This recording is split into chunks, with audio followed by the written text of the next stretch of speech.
Hello, hello. It's the Japan Zoominar at UC San Diego. Today is November 15th, 2022, unbelievably, somehow. And our guest is Professor Margarita Estévez-Abe to talk to us about the Japanese welfare state and the pandemic. While the Zoom participants are still finding their seats, let me give you a little bit of background on who we are. I'm Ulrike Schaede, Professor of Japanese Business at UC San Diego, and the Director of jfit, the Japan Forum for Innovation and Technology. This finds you at GPS, the School of Global Policy and Strategy, which is an international relations and public policy school with a Master's of International Affairs, among many other masters, that has a Japan specialization. If you're interested in our school offerings, please visit gps.ucsd.edu. And at GPS, we have jfit, our Japan Center. And our website is jfit.ucsd.edu. If you were to go there, you'd find that there are a number of tabs, including one called News and Media, where you can sign up for our San Diego Japan Newsflash, which is a bi-weekly little newsletter thingy. And right next to it is a tab called Japan Zoominars, where you can find information on upcoming events, as well as recordings of past events. Yes, that's right. Our Zoominars are recorded. You can find links to past events at jfit.ucsd.edu/Zoominar. And for today, what that means is that you are invited to type in any questions into the Q&A box that is at the bottom of your screen. I will refer to you only by your first name to protect your privacy. While you're at that page, we would be exceedingly grateful if you could also take a look at the support site. This is where you can support the Japan Zoominar. While it is certainly much cheaper to have online events, it is not free. And we would like to ask whether you might consider supporting this activity. As you know, the University of California is a public university, and so every penny helps. If we were to do this in person, you would have to drive to our campus and parking in and of itself would be $7. So if you could share some of those opportunity costs with us, that would be absolutely lovely. Thank you. So today, of course, we have a discussion of the Japanese welfare state. Let me just point out that in 2 weeks from now, we will have Robert Hellyer, who is a historian, and he will come to us with a fascinating story titled Green with Milk and Sugar. And it is about how the demand by Americans of sencha in the Taisho era in the 1920s made sencha the main tea in Japan. All right, so with that, without further ado, I should also point out that, of course, we've switched to daylight saving time, so that means that our friends in Japan can sleep in an hour later and still will not miss us since it starts at 9 a.m. now in Japan. Okay, so enough of me. Here's our speaker of today. Hello, Professor Estévez-Abe. Hi. Let me introduce you first, okay, because the audience will need to know who you are. So Margarita Estévez-Abe is a professor of political science at the Maxwell School of Citizenship and Public Affairs, I think at Syracuse University. I think technically that makes you a competitor to our programs, but we don't think about it in that way, of course.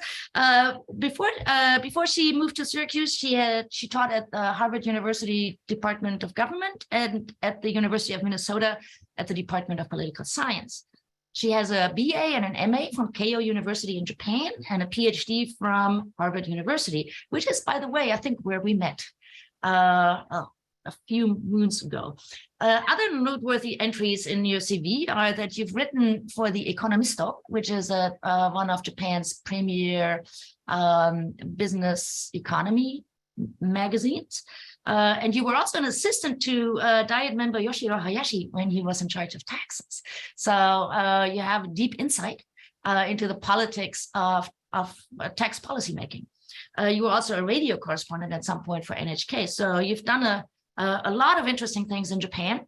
And audience, Professor Estévez-Abe is also the author of this absolutely fabulous book. So I wanted to show off that I have it and have read it, titled Welfare and Capitalism in Post-War Japan.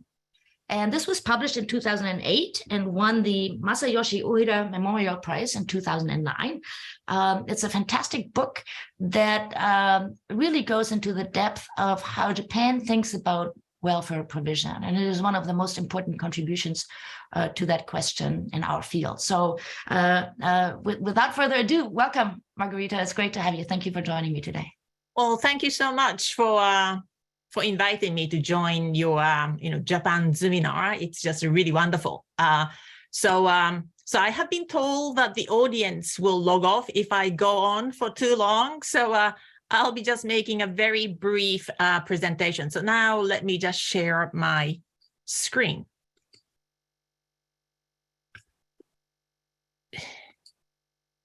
Can you see it? Yes, we can.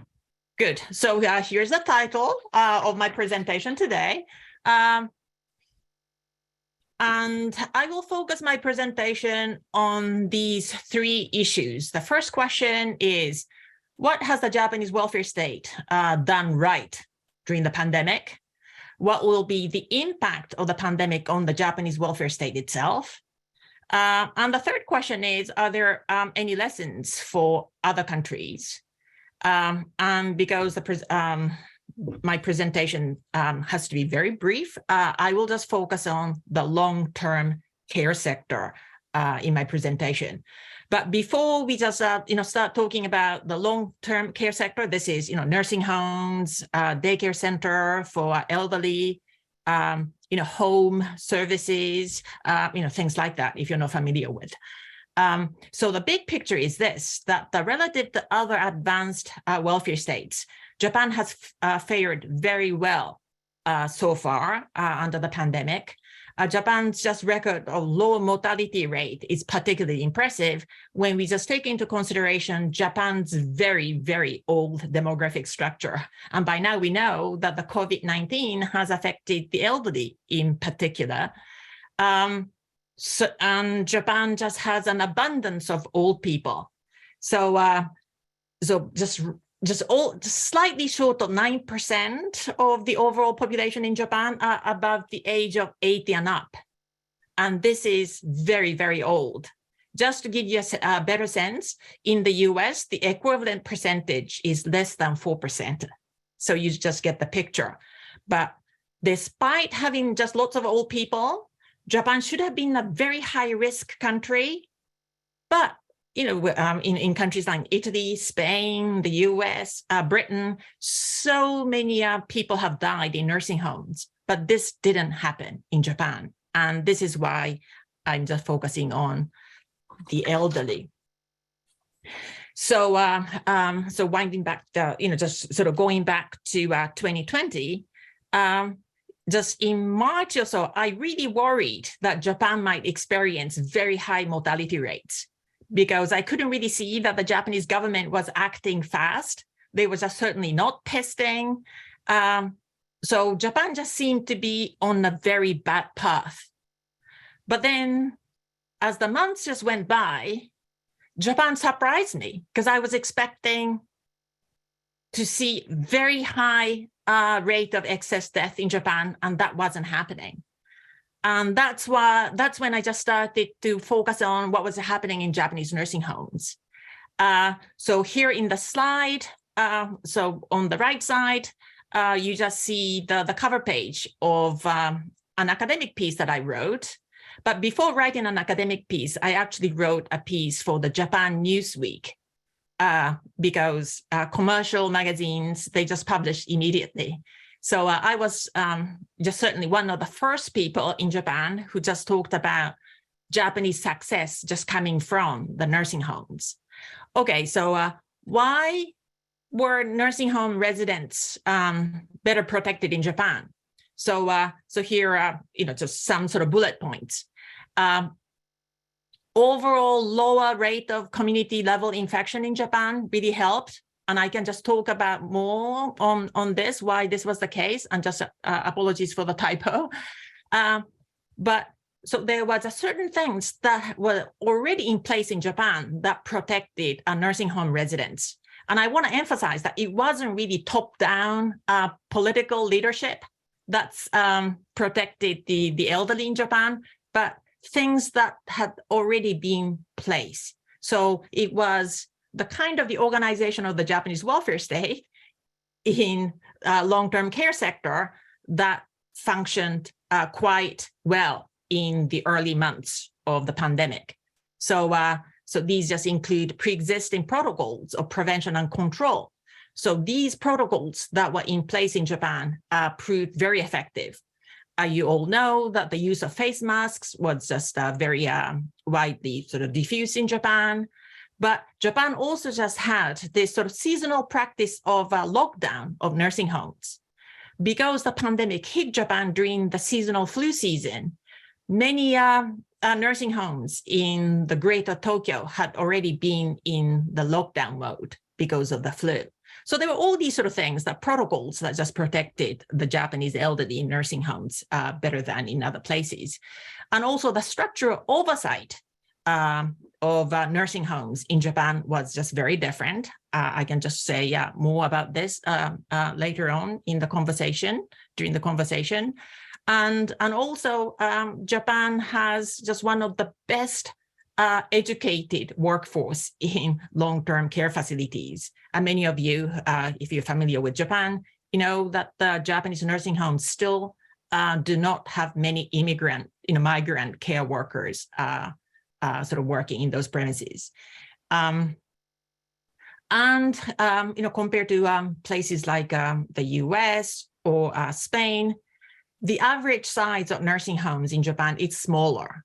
So this also just contains the number of people that gets affected once, when the virus just enters the facility. So there are all these so advantages that were already present in the Japanese long-term care system that protected the Japanese elderly. However, the Japanese politicians, it took them a very long time to just realize what was going on. But now let me just shift and just talk about what the pandemic has done to the Japanese welfare state. And there's a bit of an irony here. So now many of the Japanese nursing homes in a crisis, not only nursing homes, but daycare centers for the elderly, home help providers, many of them are just having sort of economic hardships. They started having economic hardships during the pandemic, but during the pandemic, the government provided extra subsidies to help them through. These extra subsidies have expired now, and Japan's seeing a record number of long-term care providers exiting the market, many of them due to bankruptcy. So this is just one thing that we could, again, just have a conversation. There's just another interesting thing that's happening. The Japanese government has been pushing to narrow the social security gap between regular workers and irregular workers in Japan. And again, if you're familiar with the Japanese labor market, you know that there is a huge difference in terms of wages and the benefits that regular workers and irregular workers get. And the same kind of gap exists between large and smaller enterprises. So the Japanese government, from the sort of welfare state perspective, they have been just pushing to kind of narrow this gap. So this is good, right? That they're just trying to narrow the social security gap and the social protection gap. So in theory, this just means greater protection for everyone, but it also just increases labor cost for smaller enterprises. And as I mentioned earlier, the average size of Japanese LTC providers tends to be small. So at the one hand, the Japanese welfare state is just trying to enhance social protection for everybody, but this also just increases the labor cost, squeezing some of the smaller enterprises, and many of the LTC providers just fall into this category. So Japan has done certain things well, and other things, it has been a sort of well-meaning change, but is also just causing problems. So So let me just sort of end here.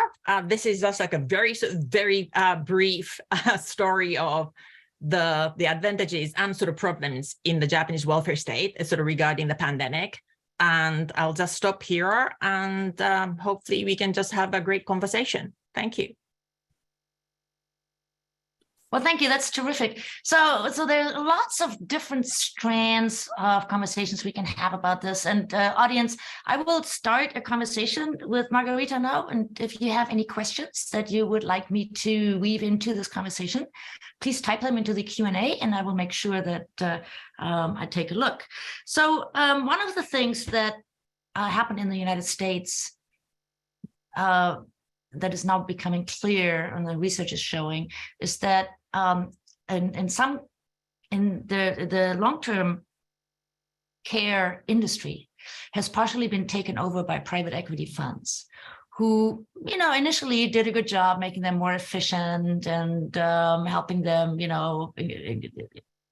survive. But it's now becoming clear that the death rate in old people homes, I guess we call them here, and long-term care facilities that are owned by private equity funds are actually were much higher than those that were owned were in private hands, were listed or something. And so that's a stark contrast to Japan, where we have these small long-term care facilities. Can you talk a little bit more about what they are and why they're so small, and who finances them, and what the business model is of those places? Yeah, so this is just sort of very complicated. So so in the piece that I introduced, and I have a little sort of table that just explains all sort of categories of Japanese nursing homes. But here's the quick answer is that sort of traditionally, just say until about 20 years ago, all Japanese nursing homes were quasi-public. Okay, so they are non-profit organizations, but a particular kind of non-profit organizations, especially two. So one is called Iryō Hōjin. So this is a non-profit organization.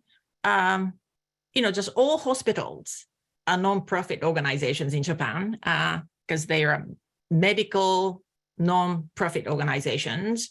And most of the nursing homes were social welfare corporations, also non-profit. And social welfare corporations are licensed by the Ministry of Welfare, and they were working as almost like a quasi-public organizations. Because of Japan's very rapid demographic aging, the government just started deregulating the private for-profit nursing home sector. And so this has been just increasing tremendously.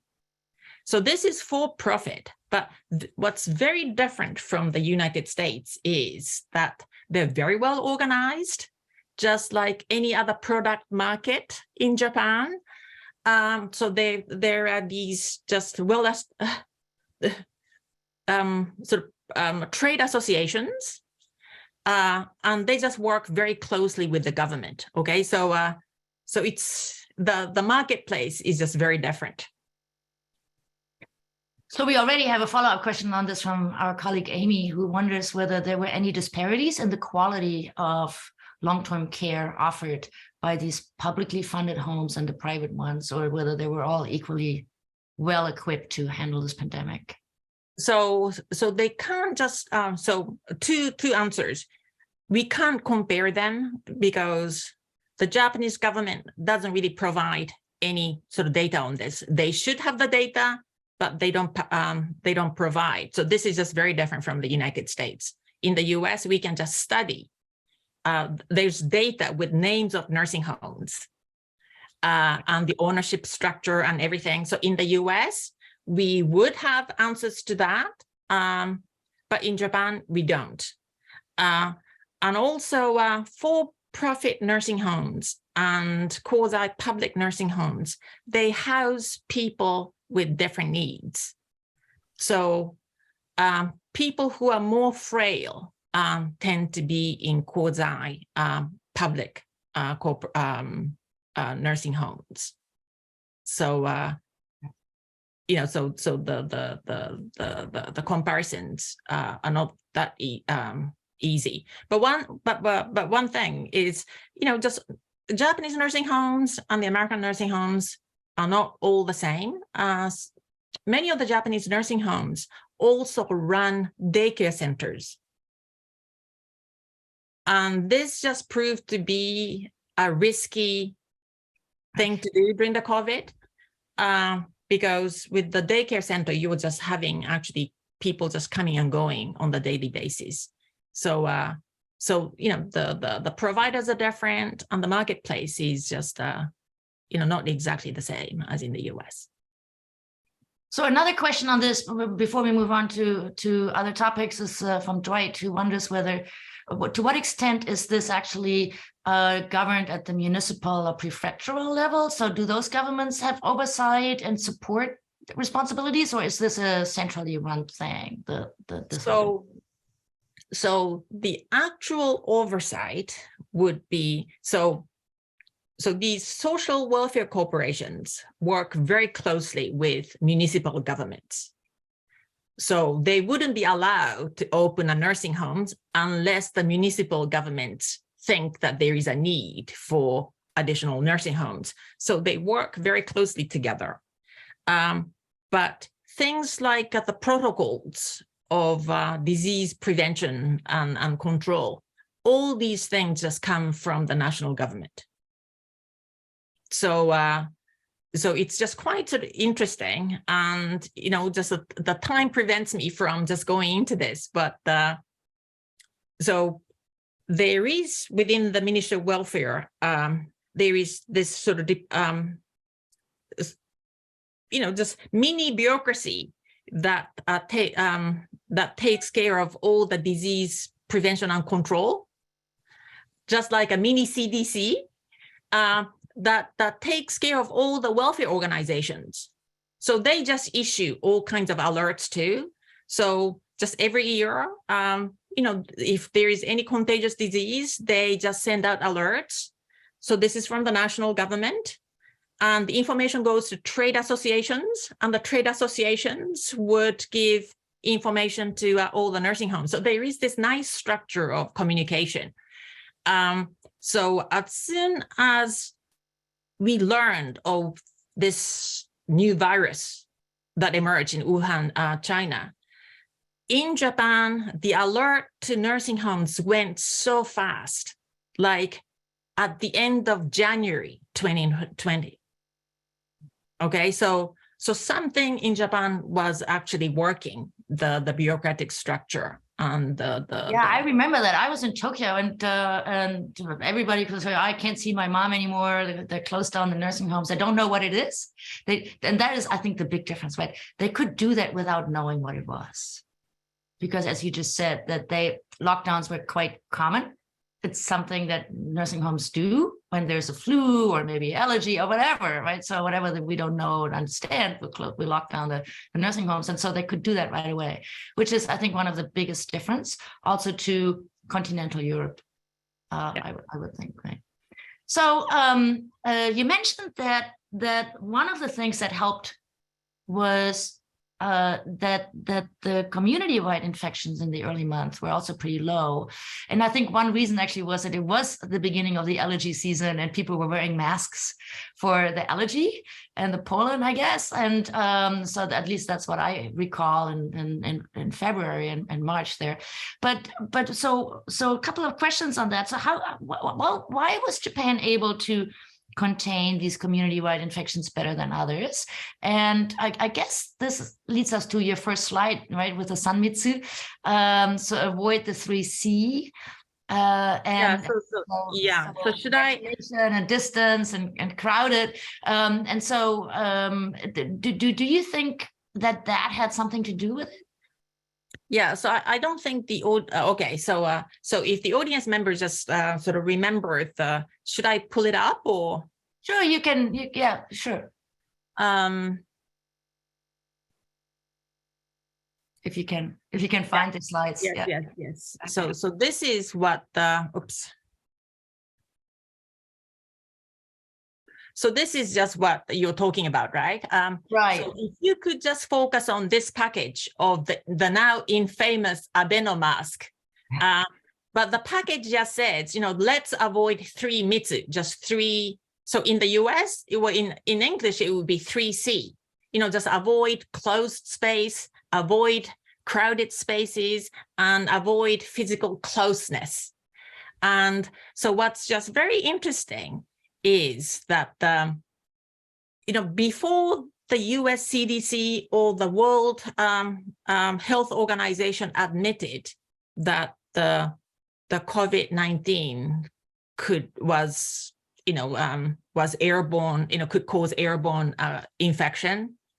The Japanese government didn't admit it either, but they just really focused on ventilation.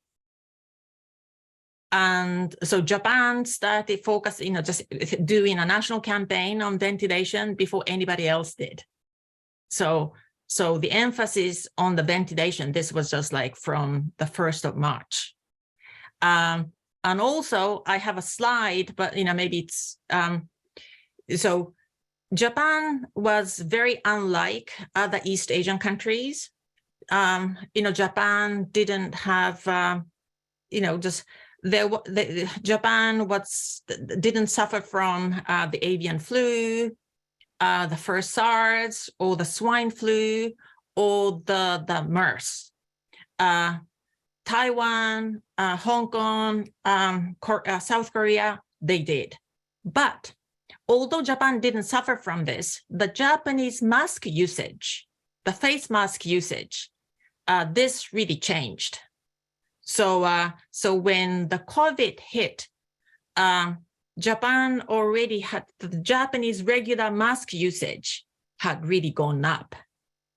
So and the usage just went up every time the Japanese heard about these new sort of pandemics that were just emerging from China. So there were not just previous exposure to the pandemic, but because Japan's in East Asia, just probably, they were just more closely just monitoring what was just going on in other sort of East Asian neighbors.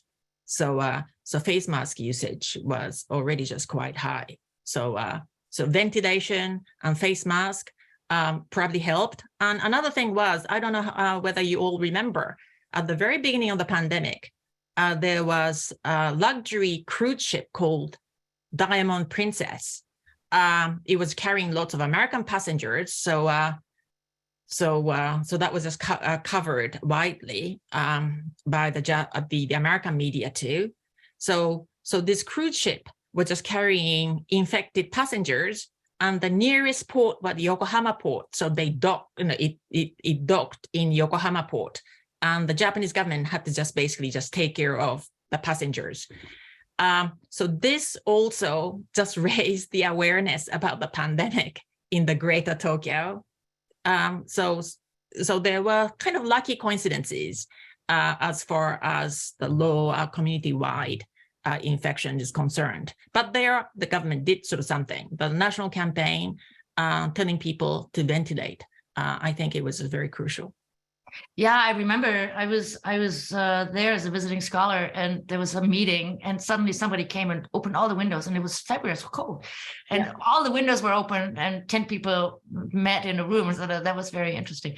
I also remember a story from the Diamond Princess where basically these passengers were on that ship for a month or something, docking in Yokohama, and there was one couple from Australia that ordered with DoorDash or Uber Eats, ordered a bottle of red wine and had it delivered by a drone, which I thought was very interesting. So these are all great stories. But there's, let's talk about the workers. You mentioned that the government is trying to narrow the social security gap between different kinds of workers. And Miwako has a question. And I think she's actually, I'm guessing from the question, she's a worker, and she wants us to look at the not so great side of the story, right? And so she says, thank you for pointing out all these important things, that the small that the small care facilities are actually going bankrupt, and that more and more only the big ones are left, she says. And she also wonders that in Japan, care workers are very poorly paid and irregular, and often consider themselves exploited. And the vaccine wasn't readily available for them, and so the conditions weren't really that great. How do you think caregivers can be promoted and protected in Japan better? Or care workers? Sorry? How to protect the care workers? Yeah, how to take care of the care workers? Yeah, no, so this is very, very difficult, right? Because most other advanced welfare states, they just brought in migrant workers.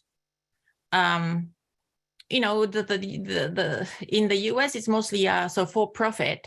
So the quality and the price just go hand in hand, right? But in Japan, there are for-profit nursing homes, but for-profit nursing homes are not really, they too, for the care portion, they are also being reimbursed by the long-term care insurance, which is a mandatory sort of public insurance.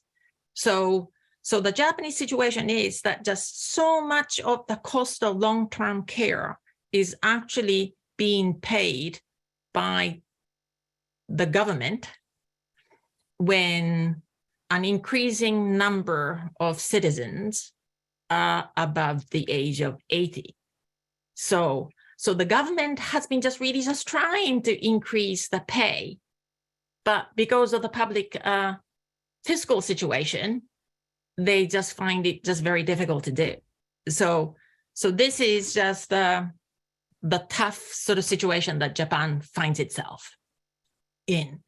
And the Japanese government effort to kind of just extend social protection to care workers as well, just any irregular workers, part-time workers or arubaito or haken rodosha, just any irregular workers. The Japanese government just wants to extend employment insurance, every kind of social insurance to include them. But this means that the cost just goes up, right? So what has been happening? So smaller enterprises would try to make sure that their workers won't qualify for the extended social protection because they just don't want to pay social security contribution. And that has happened a lot in long-term care facilities. So yes, so this is just like the dark side of the Japanese welfare state that I don't see how could be resolved. And the Japanese government trying to extend social protection to everyone, it kind of just sounds nice, but what the government is really doing is just making sure that more people pay into the system. It's all a matter of trade-offs, right? And so you just actually have begun answering a question by our colleague John, who's done extensive research on this matter, and he's wondering what difference does it make that Japan has mandatory public long-term insurance, and it makes a difference on the part of the pay, but I would assume it also makes a difference on the part of the order taking. That is, when the central government says this is what you're going to do, then are perhaps these nursing homes more likely to do what the central government says they should do, or would that be an overreach? So but here's the thing: if they're relying on, if their clients don't have much money to pay for services out of pocket, all they can get would be things that the long-term care insurance would reimburse. So the government actually has a lot of say. The government can say, we'll reimburse this, but not that. So during the pandemic, the government actually had to kind of sort of deregulate or just change the regulation to cover things that they didn't used to cover. So this sort of pay schedule is very precise. So if you deviate, you don't get reimbursed. Yeah. So the government had certain control levers in a way, or also had to catch up very fast. So that must have been quite a... Yeah, well, but this is no different from Medicare in the US. True. Yeah. Okay. Or it's just no different from Japanese sort of healthcare system. Yeah. The government decides, but when the government decides, and there will be a deliberation committee, so they also just listen to the representatives, the trade representatives. It's not just like the top down, government just unilaterally decides. It's not like that. So this brings me back to your book, which I waved at people earlier, where you make this very interesting sort of observation and analysis based on the idea of functional equivalence. That is, that if we compare two welfare systems, or we compare Japan with the United States, the one-on-one comparison will not give us a complete picture, because Japan does things differently, or the US does things differently, whichever you want to use as the benchmark. And so I'm wondering whether there's a COVID angle to this. That is that, you mentioned the CDC is a little bit like how Japan, had some authorities in the federal government.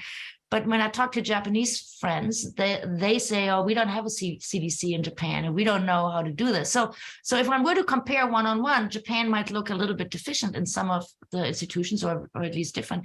But I'm wondering whether you could tell us a little bit more about how you assess the overall Japanese system. And so what are its strengths and its weaknesses in this pandemic? And what have you learned from this pandemic that would carry forward to some insights into maybe what we could learn, or what Japan can learn where hopefully there's not a next pandemic anytime soon, but I guess we have to be. Yeah. So, so that's a kind of a, big question, right? But just, some of the protocols that were in place in sort of nursing homes has actually just proved to be very good.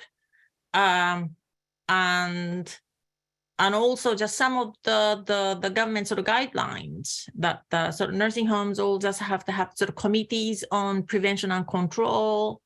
So for instance, in the US, all this is just sort of nursing homes have to have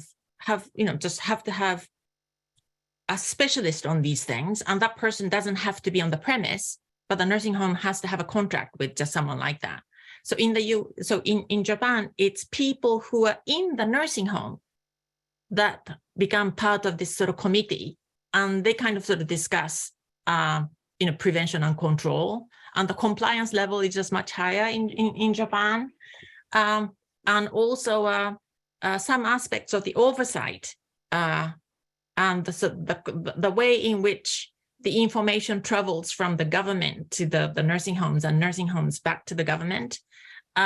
So these channels are just actually sort of better in Japan. So I'm now advising a group of sort of British scholars who are just putting together a recommendation for the British, for the English government to improve resilience of their nursing homes, and they're just looking at Japan for some of the insights.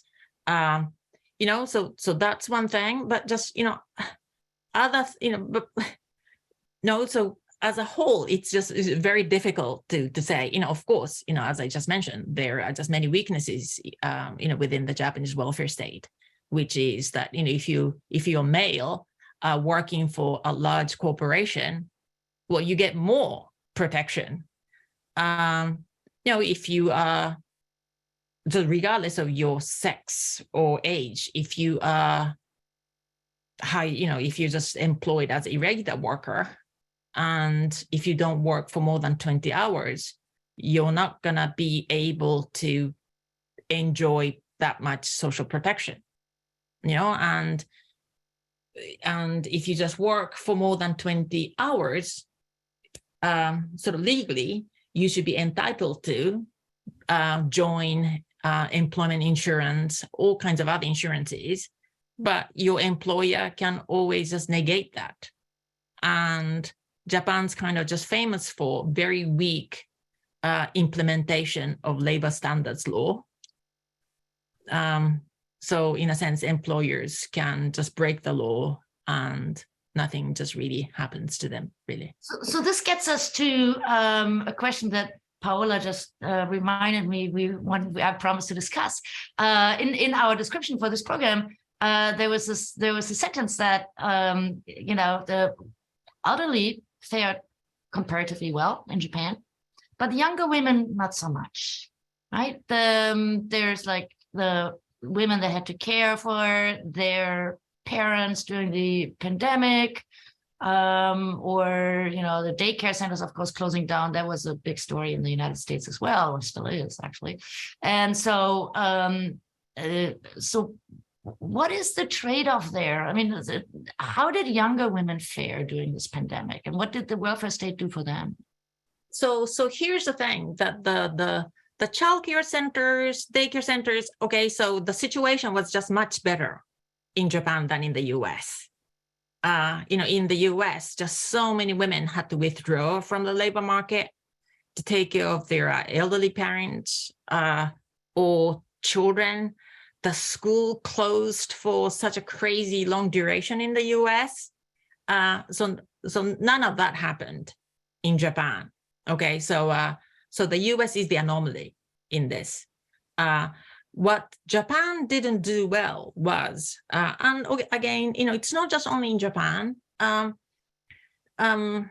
Japan, when we just look at who have irregular work, it's mostly women. Okay, whereas in the US, kind of everyone's job is precarious, but in the US, everyone more or less just work full time. So in Japan, so this is not the case.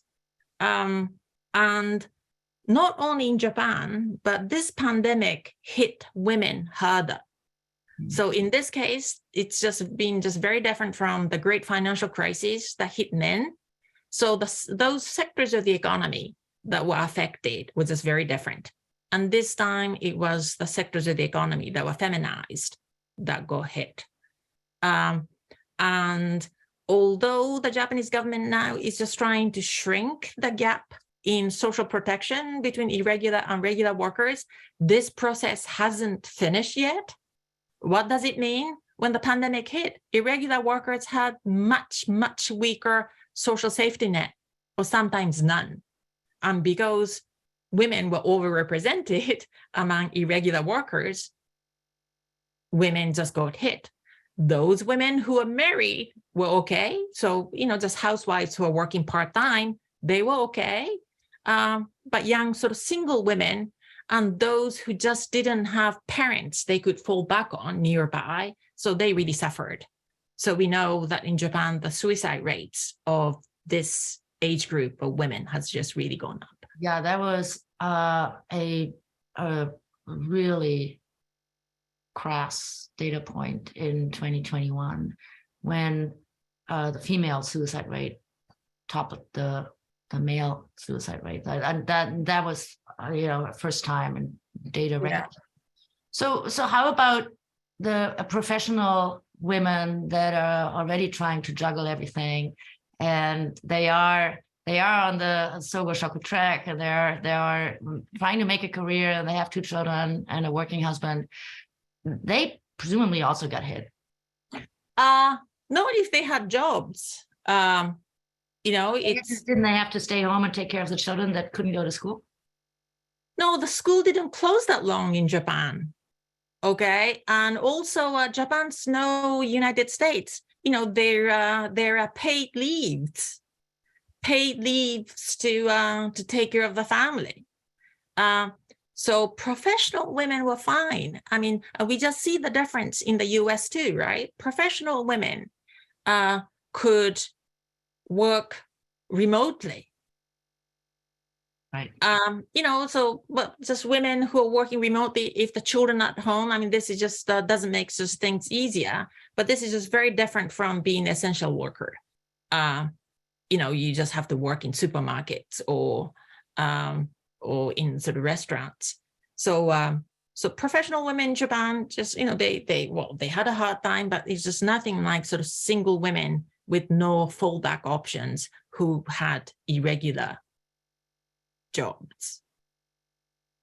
Because those people just really just didn't get the social safety net. Japan has public assistance, 生活保護, which should have helped these people, but there's another dark side that just municipalities really don't like it when young people show up to claim public assistance. So it's really interesting that during the pandemic, the number of people who were covered in, who were receiving public assistance didn't really change. The number of people who requested to be covered increased. But, so that's another kind of dark side too, if you want to call it a dark side. Yeah. So before we get to dark here, we have a question that, actually is just down my alley from Nobuko, who wonders whether technology and business opportunities are just the lockdown, or maybe the aging society in general. Is this also a chance, right? Do you see in your line of work, where you look at nursing homes and daycare centers and that sort of thing, do you see that there were successful changes made in the ways in which these institutions are run that could turn a negative into a positive? Well, some can and some cannot. That's how it goes in the marketplace, right? So yes, and that's just happening. Not only in the welfare state. The pandemic really just pushed many countries to rely more on sort of digital, technology. Japan was just very slow in adopting digital technology.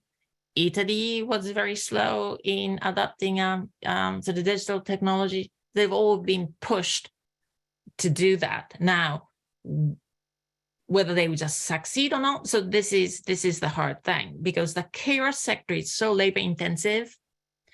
There should be ways to make it more efficient.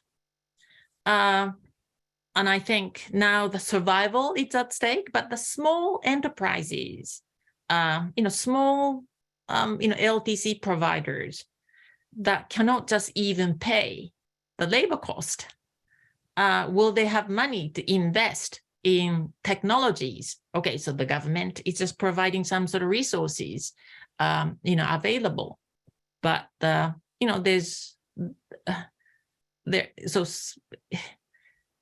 So yes, some will adopt this. Maybe for-profit organizations will be on the forefront of this because they have more money. But it's just too early to say whether they can or not. Yeah, and in any event, it would be very deliberate. So one of my current interests is how we think about how countries differ in terms of social behavioral norms. And there's this whole research about tight and loose cultures, and how that plays into this is very interesting.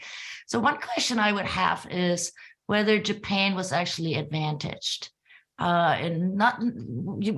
talked about the advantages of having a mask culture to begin with, having this hit in the allergy season, and people, when they're asked to open windows, might open windows. And so is there an advantage that you see in Japan generally being a place where not all, but many people actually do what they're told to do or what they're asked to do, right? And certainly there were a lot of violators of these rules in Tokyo and so forth, that's for sure. But if you look at the larger population, they actually went along with things like wear a mask or stay at home or do this and do that and don't do that, right? Do you think that was an advantage for Japan? Well, but it wasn't just only in Japan, right? Well, East Asians, just generally speaking, they wore masks. And, Japan didn't have any lockdown, but, the interesting thing is that but people just refrained from sort of going out. But I think that, it was really the previous exposures. I think in this, it's just really interesting, why sort of European countries and the US had been just so blasé about all the pandemics. Maybe just they thought that they wouldn't really come to them, but there was just one from Middle East. That's just closer to Europe, right? So there is this sort of intriguing sort of difference between East Asia and Western countries. But I want to just say that sort of within East Asia, Japan seemed to be an anomaly where the government wasn't really taking aggressive actions. There was just none of aggressive testing. So Japan was an anomaly in East Asia, but when we just look at excess death, Japan has just done better than South Korea. So I only just studied the early months before the vaccines. But another sort of interesting question for sort of epidemiologists is to see whether Japanese kind of national, so Japan didn't lock down inside, but they locked foreigners out. The Sakako 2.0, right? Yeah. So it would be just really interesting what this did to the Japanese overall record. But it's very hard to do because you have to just control for the overall vaccine dosages that were provided, all the sort of social behavior, So at that point, we can do a lot of research on this going forward if we can get the data. I mean, this would be very interesting. So, as regulars on the JZ know, when we turn towards the end, I always have this question that was inspired by my mentor, Professor Hugh Patrick, and the question is, in your field of work and what you're observing right now, which I guess is these long-term facilities and so forth, what worries you most? Okay, so what worries me most is Japanese population aging. So that's what I'm sort of working on. So this sort of COVID and the nursing homes. So it was just something that caught my eye. So I've done it, and I knew about the Japanese welfare state. So it was just easy for me to do. But I'm just interested in what population aging does to the Japanese economy. And well, that's actually the book that I'm sort of working on now. So hopefully I can just come back to this to talk about that. So, and the concern is that Japan will not find a way to deal with the aging population, Yeah. So I'm really pessimistic on Japan's possibility to manage its demographic aging. Well, I'm thinking, wow, if anybody might be able to do it, it would be Japan. So then that's bad news for the rest of the world, right? If Japan can't figure this out, I'm not sure other places can figure this out. And certainly Japan is not the only aging place in the world. So, that'll be a very interesting book for all of us to read and wonder about. I was thinking that Japan might actually find a way to do this by embracing the previous question, right? By embracing new technologies that would that will fill in where there are no young people. The whole robot thing in the elderly care system is completely overdrawn and sort of characterized. But can you talk a little bit more about why we are so happy about hearing about robots for elderly care? Is there why is there such a big story about this when it actually isn't really that big a deal? Well, I don't know. Maybe this is the kind of the stereotype of the Japanese with robots and Japan as a high-tech country. But Japan's, well, this is just where maybe you and I just differ. Japan doesn't even have enough IT workers. Yeah. Japan doesn't even invest in higher education. Japan doesn't even have many PhDs. Okay, so Japan's not the advanced high-tech place that Japan was once. So this is just like Sony and Apple. So Japan just Sony. It's just they don't even have people to just go very high tech. Yeah, I think we differ on that. I do see hope that, you don't need a large number of people if, I think that there's some huge changes coming, right? So if you don't have young people, you don't need a lot of universities. So we'll probably see sort of a decline of the Ekimai university, right? All of these smaller places. But I think that could be a good thing, and it would force large universities to change their curricula, which they're doing. And I don't know whether Japan is high tech or not, but certainly not less high tech than some other countries like Italy or. No, Italy invests just more in engineers, exports engineers, okay. So Japan simply doesn't invest in education, period. And there's no high-tech future if no one invests in high education. So that is a concern that yeah.